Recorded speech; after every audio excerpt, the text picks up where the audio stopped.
కావాలనే మీ కలను నెరవేర్చుకోండి. సంప్రదించండి హెగ్డే ఫెర్టిలిటీ, హైదరాబాద్, తెలంగాణ.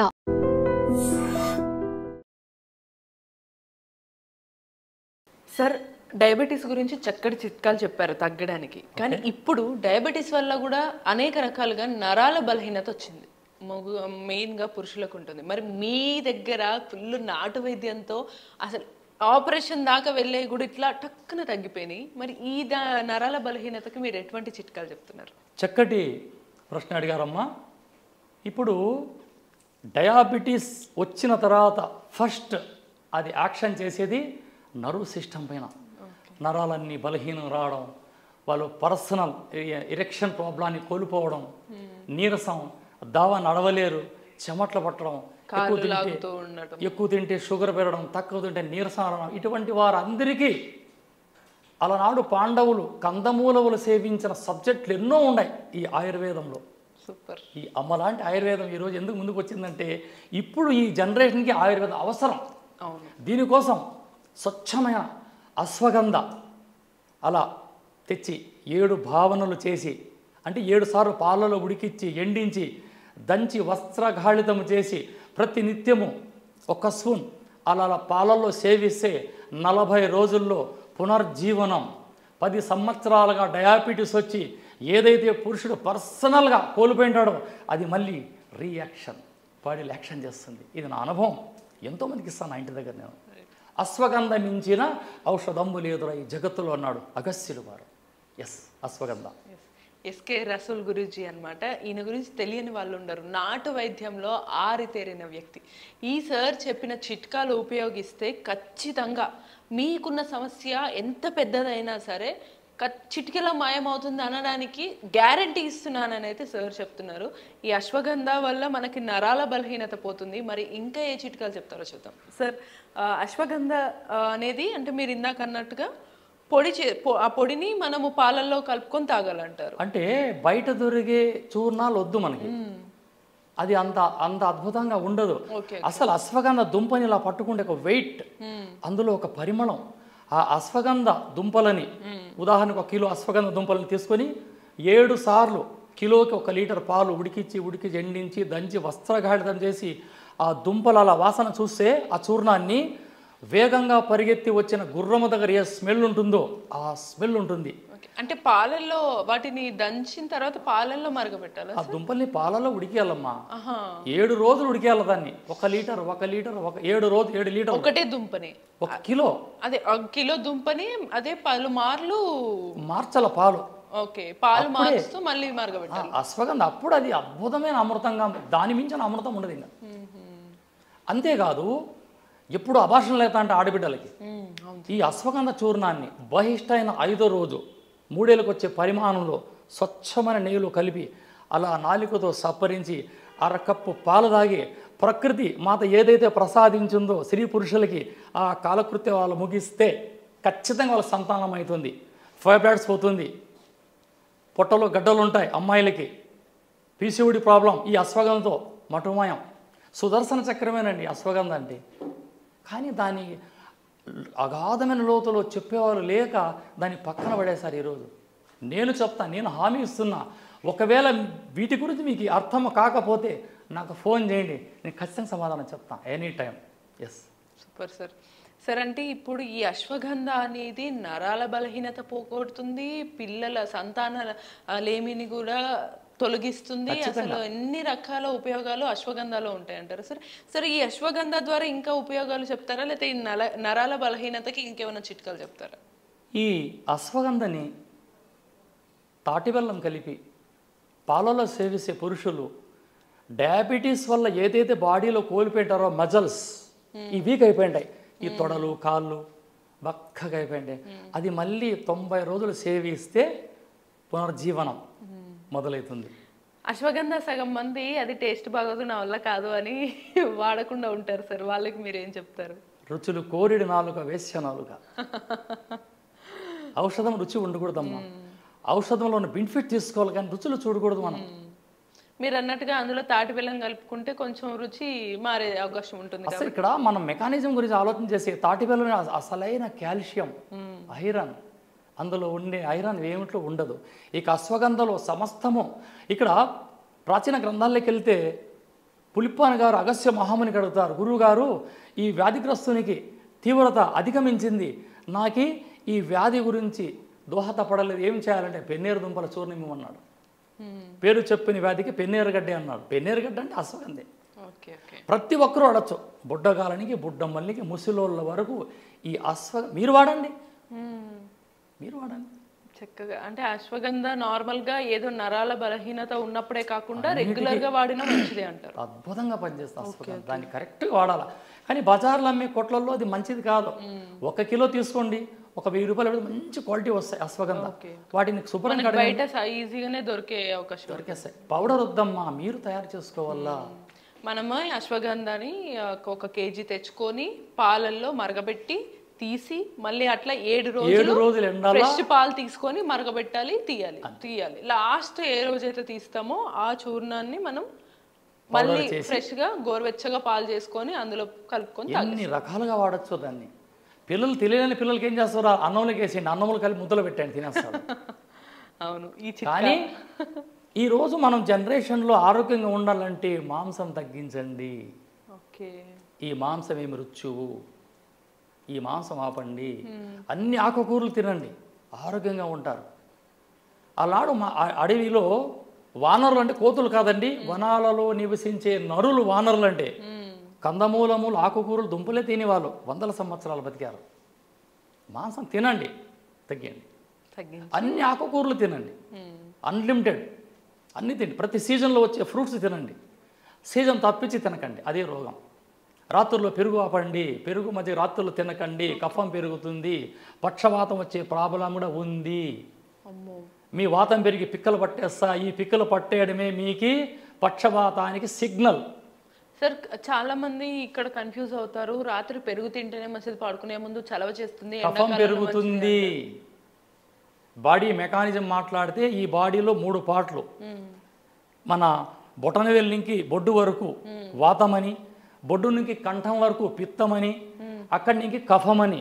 కఫంలో 2 కళ్ళు మెదడు, పిత్తంలో గుండె ఊపిరితిత్తులు, వాతంలో లివర్ కిడ్నీ, ఇవి పాడైపోతాయి. పగలు మజ్జిగ తింటే బాడీ వేడిగా ఉంటుంది, అది కవర్ చేస్తుంది. రాత్రుల్లో పనుకుంటాం కదా, బాడీ చల్లబడిపి కఫం మెరిగి పక్షవాతం వచ్చే ఛాన్స్ కూడా 100% ఉంది. రాత్రిలో పెరుగు ఆపండి, మజ్జిగ ఆపండి. బాగా కష్టపడి పొలంలో కష్టపడేవాడు మాత్రమే తినాలి రాత్రిలో మజ్జిగ. ఇది నా వైద్యశాస్త్రం చెప్తుంది. ఎస్, అన్నీ తిన్నా కూడా షుగర్ తగ్గడానికి ఒక మంచి చిట్కాలు, మీరు నాటు వైద్య చిట్కాలు ఏం చెప్తారు? నమస్తే అమ్మా, చక్కటి ప్రశ్న అడిగారు. ఈరోజు ఈ డయాబెటీస్ అనేది ఒక ఆధార్ లింక్ అయిపోయింది ప్రతి ఇంటికి. డయాబెటీస్ వీటికి కొన్ని వ్యవస్థలు, కొన్ని మెడిసిన్లు వదిలారు. ఇవి తినకూడదు, అవి తినకూడదు, ఇది తినచ్చు, అది తినొచ్చు అని ఆ పత్యముంటూ సగం వయసుకు చచ్చిపోతున్నారు. ఇది వ్యాధితో చావట్లేదండి, ఈ డైట్ వల్ల చచ్చిపోతున్నారు. ఇక నేను చెప్పే సబ్జెక్ట్, అన్ని తిని ఆరోగ్యంగా ఉండండి, మధుమేహాన్ని అదుపులో పెట్టుకోండి. అది సార్ స్పెషాలిటీ అనమాట. ఎస్కే రసూల్ గురూజీ అంటే తెలియని వాళ్ళు ఉండరు, నాటు వైద్యంలో ఆరుతేరిన మనిషి అని చెప్పొచ్చు మనము. ఇంకో ముఖ్యమైన విషయం ఏంటంటే, ఏదో సాధారణంగా చిట్కాలు చెప్పాము ఉపయోగించామని కాదు, ఆఫీసర్లతో సహా వాళ్ళతో మొదలుకొని ప్రతి ఒక్కరూ సార్ ఇచ్చిన నాటు వైద్యం ఉపయోగించిన తర్వాత దగ్గరలో కొద్ది రోజుల్లో ట్రీట్మెంట్ ఉంది అని అన్న వాళ్ళకు కూడా తగ్గిపోయిన రోజులు ఉన్నాయన్నమాట. సో మరి ఈసారి డయాబెటీస్ అన్నీ తిన్నా తగ్గడానికి ఏం చెప్తారో చూద్దాం. సార్ చెప్పండి సార్. ఇప్పుడు మన వంటింట్లోనే ఉండే అన్నీ, కానీ మనం తెలుసుకోలేకపోతున్నాం. ఇవి తెలియచెప్పే వాళ్ళని మనం ఓల్డ్ హోమ్లో పంపుతున్నాం. ఇవి చెప్పడానికి ముందుకు వచ్చే పెద్దలని ఓల్డ్ హోమ్లో పంపుతున్నాం, కానీ అన్నీ మన వంటింట్లోనే ఉన్నాయి. ఫస్ట్ మెంతులు, 250 గ్రాముల మెంతులు మొలకెత్తి దంచి వస్త్రగాళితం చేసి 50 గ్రాముల కొమ్మల పసుపు కలపండి. అంటే మెంతుల్ని ఫస్ట్ డైరెక్ట్గానే సార్ వేయించాలంటారా? మొలకెత్తాల 250 గ్రాముల మొలకెత్తిన మెంతులు ఎండించండి, 50 గ్రాముల కొమ్మల పసుపు దంచి కలపండి, 100 గ్రాముల ఉసిరిక చూర్ణం కలపండి. రోజు ఉదయం 1 స్పూన్ అలా వాటర్లో తీసుకోండి. గోరువెచ్చని నీళ్ళు సార్? Normal water. ఉదయం టిఫిన్కి ఒకసారి, రాత్రి భోజనంకి ఒకసారి తినండి, పప్పు, అన్నం, రసము అన్నీ తినండి, కానీ పంచదార మైదా పిండి తినకండి. ఈ పంచదార మైదా తిన్నామా మృత్యు మన ఇంట్లోకి వచ్చేసినట్లే. Okay okay. మైదా పిండి ప్యాంక్రాస్ని కంట్రోల్ చేస్తుంది, ఓపెన్ చెయ్యనివ్వదు, లివర్ని పాడు చేస్తుంది. ఇక్కడ మధుమేహం వాతంతో వస్తుంది, వాతం వల్ల రక్తం చెడిపోవడం. ఇక వాత లక్షణాల్లో అంటే ఒకటి కిడ్నీ, రెండోది లివర్. ఇక పిత్తంలోకి వెళ్ళామంటే ఒకటి గుండె, రెండవది ఊపిరితిత్తులు. కఫంలోకి వెళ్ళామంటే కళ్ళు, బ్రెయిన్. ఈ 6 మెకానిజం ఆట ఆడేదే ఈ డయాబెటీస్ ఒక్కటే. ఇన్ని రోగాలు ఉన్నాయి, ఏవి బాడీని టచ్ చేయవు, ఏదో ఒక పార్ట్ని టచ్ చేసి వెళ్ళిపోతాయి. కానీ ఇది 6 ప్రాంతాల్లో ఆటలాడి రక్తం చిక్కబడిందంటే క్రియాటిన్ తగ్గిపోవడం, మోషన్ రాకుండా లివర్ పాడు కావడం, ఇది వాత లక్షణాలు. ఇక వాతం పిత్తంలో చేరిందంటే కార్డియాలజిస్ట్ హార్ట్ ప్రాబ్లం రావడం. ఇక పిత్తం కఫంలో చేరిందంటే బీపీ రైజ్ కావడం, పక్షవాతం రావడం, పడిపోవడం. ఇవి ఈ డయాబెటీస్ లక్షణాలు. అందుకే దీన్ని నాట్ డిసీజ్, డిజార్డర్ అన్నారు. ఈ డిజార్డర్ని అదుపులో పెట్టుకోవడానికే ఒక్క ఆయుర్వేదానికే సాధ్యం. కానీ ఇక్కడ ఆయుర్వేదం అంటే పసురులు, మూలికలు, గింజలు తినడం కాదండి. ఆయుర్వేదం అంటే జీవన విధానాన్ని మార్చుకోవడమే ఆయుర్వేదం. రోగం రాకనే సూచిస్తుంది ఆయుర్వేదం. అందుకే చెప్పేది వంటిల్లే వైద్యశాలగా మార్చుకోండి. ఈ వంటింట్లో దొరికే ప్రతి వస్తువు తెలియని వారితో తెలుసుకొని ఆచరించి ఆచరణ పెట్టడమే ఈ ఆయుర్వేద లక్షణం. అయితే ఇప్పుడు మనం ఒక చిట్కా చూసాం సార్ ఈ ఆయుర్వేదానికి. అంటే కొంతమందికి కొద్దిగా టీ, కాఫీలు బాగా అలవాటు ఉంటాయి, వాటిని మానుకోలేరు, షుగర్ ఉంటుంది. మరి ఎలా వాళ్ళందరూ కూడా వాటిని కంట్రోల్ చేసుకొని షుగర్ తగ్గించుకోవాలంటే ఏం వాడచ్చు అంటారు? మానొద్దండి, ఎవరమన్నా మానవ. తాటి బెల్లం టీ తాగండి. ఇక్కడ ఏమంటున్నారంటే ఈ సిటీలో ఆర్గానిక్ బెల్లం ఎక్కడి నుంచి వస్తుంది? ఆర్గానిక్ బెల్లం ఇది చెరుకుతోనే కదా, చెరుకుతోనే. దాని వాడడానికి కూడా ఇక్కడ మెడికల్ వ్యవస్థ ఒప్పుకోదు. ఈ బాడీ మెకానిజం మొత్తం అంతా స్పీడ్ అయిపోయి ఉంటుంది, ఈ బాడీ అంతా రక్తం అంతా మన చెడిపోయి ఉంటుంది. అప్పుడు ఏం చేయాలను? తాటి బెల్లం టీ మాత్రమే, అది రోజు 2 కప్పులు మాత్రమే. కాఫీ వద్దు, అసలు ఈ కాఫీలు టీలు మధ్యలో వచ్చింది 1835లో వచ్చిందండి. కాఫీలు టీలు అంతమంది కషాయాలే. తాటా కషాయం, ఇది బెల్లం కషాయము, అల్లం కషాయము, కొత్తిమీర కషాయం, అవన్నీ కషాయాలే మనవన్నీ. ఈరోజు మోడల్ చేంజ్ అయిపోయింది. 1835లో వచ్చిందండి కాఫీ టీ మనకి. అప్పుడు లేదు మనకి అన్నీ అల్లం కషాయం, తులసి కషాయం. కషాయాలు తాగండి.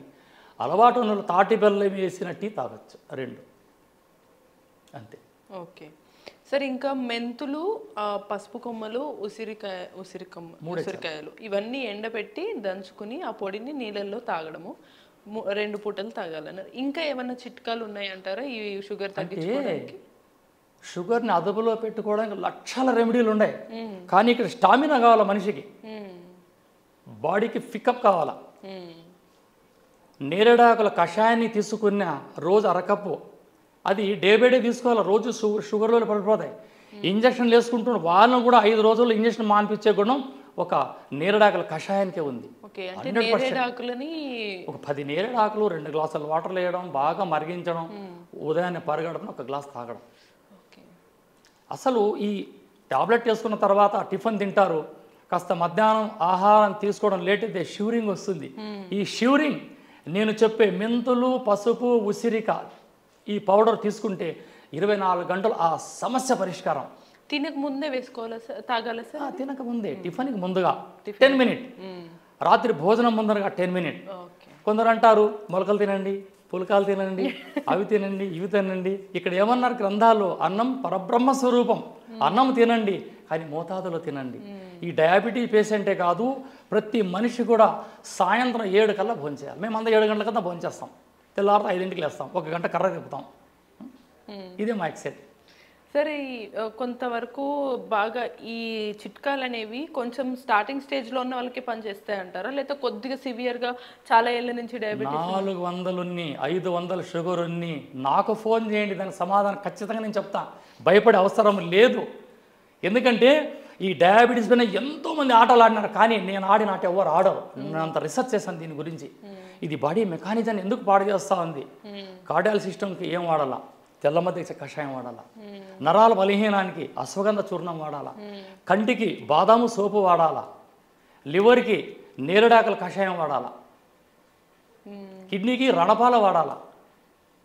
ఇవన్నీ వాడుతుంటే ఆటోమేటిక్గా ఈ మధుమేహం మహమ్మారి మన ఊరు చివరికి అలా అలా అలా వెళ్ళిపోతుంది. ఓకే సార్, చివరికి ఒక్క సందేహం. ఈ చిట్కాలన్నీ ఖచ్చితంగా పని చేస్తాయని ఎంతోమంది చెప్పారు కాబట్టి అంత నమ్మకం ఉంది. అయితే ఇప్పుడు ఈ మీరు అన్నట్టుగా 400-500 షుగర్ ఉన్న వాళ్ళు కూడా ఆ లెవెల్స్ ఉన్నప్పుడు వాళ్ళు మెడిసిన్స్ ఆల్రెడీ వేరే వాడుతూ ఉంటారు కదా. సో వాళ్ళు ఈ కషాయము మీరు చెప్పినవి తీసుకున్న తర్వాత ఈ మెడిసిన్ వాడటం ఆపాలా, కంటిన్యూ చేయాలి? అదే రోజు ఆపమంట. ఉదాహరణకు ఎస్పీ గారి భార్య 500 ఉంది, కర్నూలు జిల్లా, ఊరి పేరుద్దు. ఎస్పీ గారి భార్యకి 500 షుగర్. ఇప్పుడు ఈ చిట్కా చెప్పాను నేను, మెంతులు పసుపు కరెక్ట్ వారం వాడేయాలికి. ఆయన స్టేట్మెంట్, నా వాయిస్ రికార్డు ఉంది నా దగ్గర, దాని సాక్ష్యం ఆయనే.